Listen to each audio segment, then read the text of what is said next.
I'm over on Gramercy Park, he says, at that address I've been staying. I told you about Guy.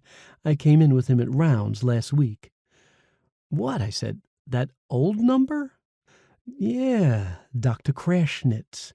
He'd, like to meet you. I told him how you're my best friend and everything, and we're all just sitting around having cocktails, so if you're not doing anything, why not come over? Well, my first thought was, whatever's happening, it's bound to be pretty sick. A doctor on Gramercy Park who wants to meet rent boys. So I said, it doesn't sound like my scene, dude. Hey, man, Chip says, there isn't any scene going on. If there was a scene, man, I'd like fill you in, wouldn't I? Of course, Chip is a born liar. You can hear it in his voice when he's coming on all sincere. You'll be standing next to him in a bar when he starts his routine with some trick. Oh, man, I find you so attractive. You are really cute, man. You are turning me on. And the trick goes all skeptical. Really? You've got to be joking. No, man. A lot of the guys come in here, it's a drag, you know? But I guess maybe you don't go with hustlers anyway, right? You look too young. All the lines. Chip's been reeling them off for at least 10 years. He's like a walking tape deck. But I was curious, I guess.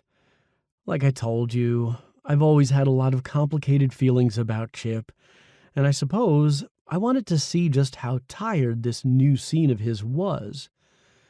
Even though I know that nothing ever really changes in his life, if I don't see him for a while, I get this awful fear he's dead, or actually found the person of his dreams who's going to make him happy, and that'll be it between him and me.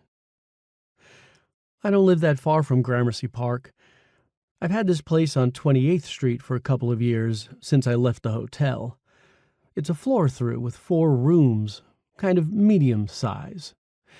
I did in-calls for a few months when I first moved here, and then I realized it really bummed me out having customers invade my living space.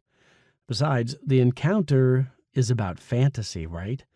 And when the trick sees where you live, what you've got on your wall, the little domestic way you're set up, that makes you into a very specific person. Too specific. One thing, you don't want to encourage fantasies that are like based too much on who you really are.